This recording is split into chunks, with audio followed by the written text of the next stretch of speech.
Hi, welcome to the craft channel. My name's Corinne Bradd and I'm here today to show you how to make this birthday card from the free gift that comes with the December issue of Craft Beautiful magazine that's out on sale the 11th of November. So let's get started. In the kit you've got an embossing folder, 3 nesting circular dies and 2 self-cling rubber stamps. So to make the card, first of all, take yourself an A6 card blank. I've chosen blue, and I've cut myself a coordinating piece of patterned paper that's very slightly smaller so that you can just position it on your card with a very narrow blue border around it. Then take a piece of pink card and pop it inside your embossing folder like this. Most die cutting machines have a system where you can put more plates on or take plates away to run these embossing folders through it. So I'm just going to run it through my Sizzix Big Chop with a full turn of the handle.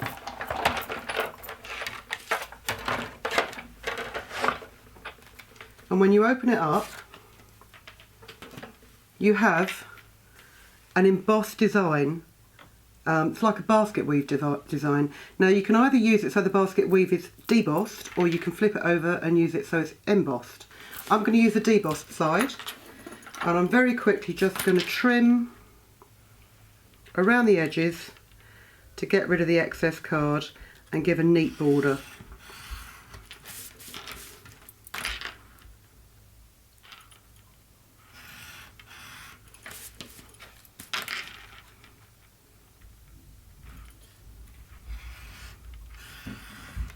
I don't need to trim that bottom edge because what I've found is it's very close to the edge of the card anyway. Now before I mount it on there, again layering, I do like layering, it adds a bit of extra dimension to your card, a bit of extra interest. Oh. I'm going to pop it onto a piece of pearlized pink paper, not something that's particularly easy to say, pearlized pink paper. And if you line it up to your 2 square edges there, you'll find that you've only got 2 more edges to trim down to make the mount.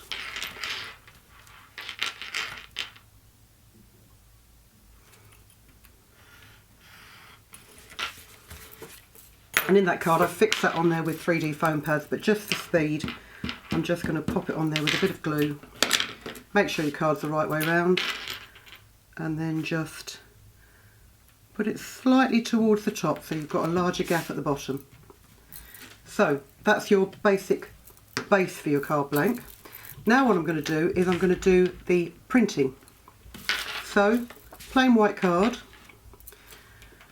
and you've got 2 self-cling stamps. What you've got, I don't know if you can see here, you've got a like a chevron design, and you've also got a little note design. So we'll do the chevron first, and I'm inking it up with quite a pale green, almost a chalky effect ink pad. We'll stamp it once because I need it once for my message, and then I'm just going to do it a couple more times for the extra bits on the card. And if you're like me, just do it one more time than you actually need to do it, because mistakes always happen, especially in my house.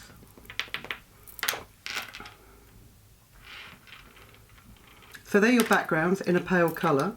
Just before I proceed, a quick tip: if you're stamping or over stamping and then you're die cutting, if you just get a piece of ordinary bond paper, put it over the top and smooth it over, because you'll find, oh, it has actually dried quite quickly under these lights. But there's nothing worse than working and then smudging what you've already done. So I'm going to get a darker ink pad. I need to be careful with this one.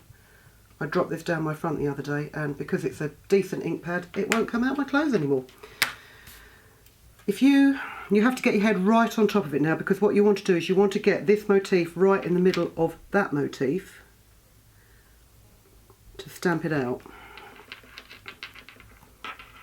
Perfect. And again, I'm just going to rub that down to make sure that I don't smudge it. Now what I'm going to do is I've die cut the large circle, the medium circle and the small circle using this set of nesting dies. So that's not quite central, unfortunately. It's because I'm hurrying, but I'm going to do these in one pass. Saves a bit of time, and if you just stick your dies down, move that out of the way a sec, with small pieces of washi tape, and washi tape's perfect for this because it will come off cleanly, it won't rip your card, it sticks well enough to hold it, but it comes off when you need it to. Having said that, you can guarantee that when I take the washi tape off this, it will rip my bit of card, because that is the way that these videos tend to work. I say one thing, something else happens. We'll stick that down. A bit of cat hair on there, I don't know where that's come from. So, instead of doing them all individually, what you can now do is put the correct layer of plates in your die cut machine for wafer thin dies. Pop it in there and run it through. I'm just going to run it back this way because there's not a lot of room here. Oh, and that is the worst piece of die cutting I think I've ever done. You're going to have to forgive me. We'll say that's a design inspiration there, to just have it slightly off centre. And then grab yourself some 3D foam pads.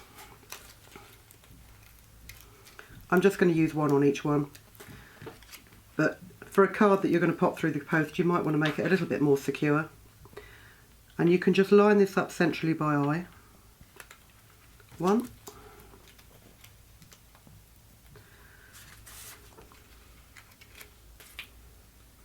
I'm going to turn this chevron up the other way up. Two.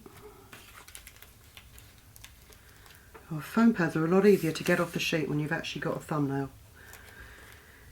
And this one can go back down that way. Three. I'm just going to move this one up a bit.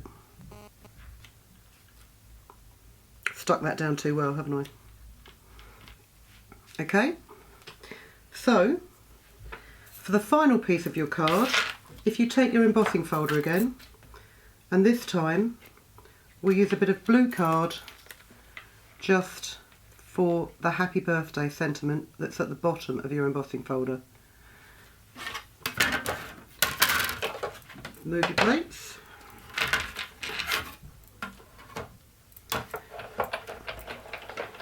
Run it back through your die cutting machine.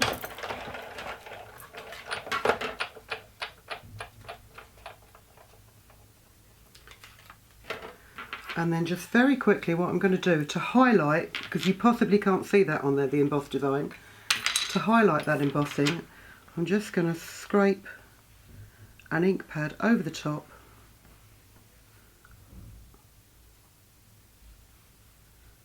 like this.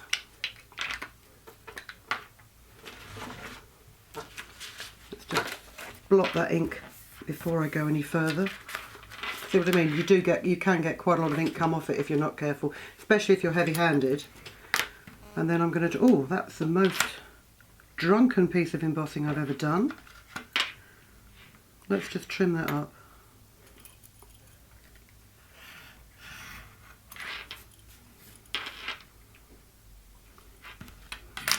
And I'm not using any measurements here, I'm just going by eye on the height of the letters. I am going to make sure that I square up. Oh no, I'll tell you what I'll do what I've done with this one. I will just trim the ends of this into a banner.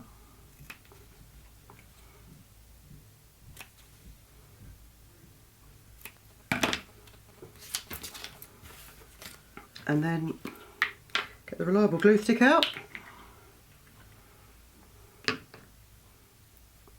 Take the bit of glue off there. Glue this down.